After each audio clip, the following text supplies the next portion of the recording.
Oh, freedom. Oh, freedom. Nous avons tous une raison de vivre et aujourd'hui, je vais vous parler d'un geste simple et courageux qui a contribué à changer le monde il y a près de 70 ans. Nous pouvons le reproduire aujourd'hui pour contribuer à changer notre monde. Bonjour, c'est Pascal, la voix qui parle à votre cœur. Nous sommes le 1er décembre 1955. Rosa Parks, femme noire, refuse de céder sa place à un homme blanc dans le bus. Elle n'est pas la première à le faire. D'autres hommes et femmes noirs l'ont fait avant elle.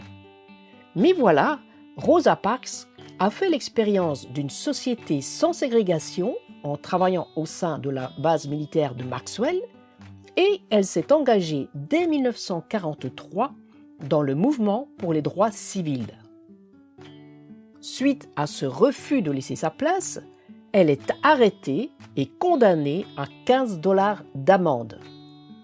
Elle fait appel de cette condamnation et est soutenue par le Montgomery Improvement Association, présidée par un certain Martin Luther King, encore peu connu à l'époque.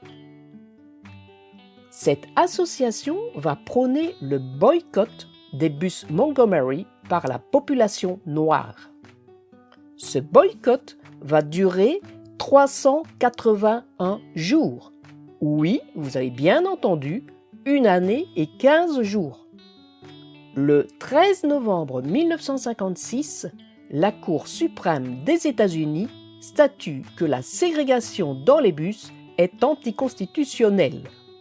Ce n'est qu'en 1964 que le Civil Rights Act interdit toute forme de ségrégation dans les lieux publics. Le refus de Rosa Parks de céder sa place à un homme blanc était courageux, mais pas suffisant pour changer le monde.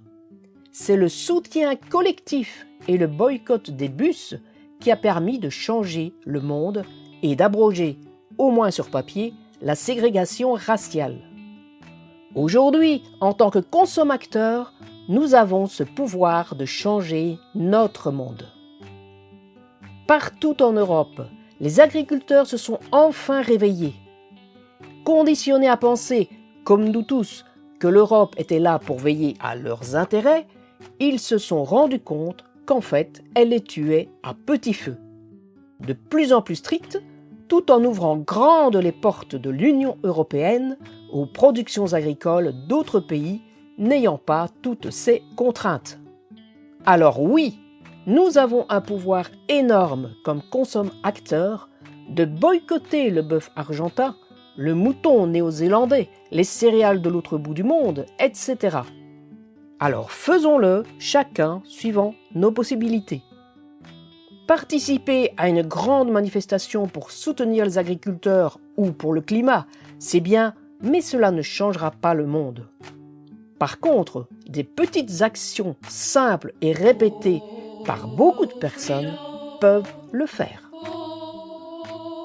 N'hésite pas à laisser un commentaire et n'oublie pas de t'abonner à la chaîne pour avoir accès au prochain épisode. À la semaine prochaine!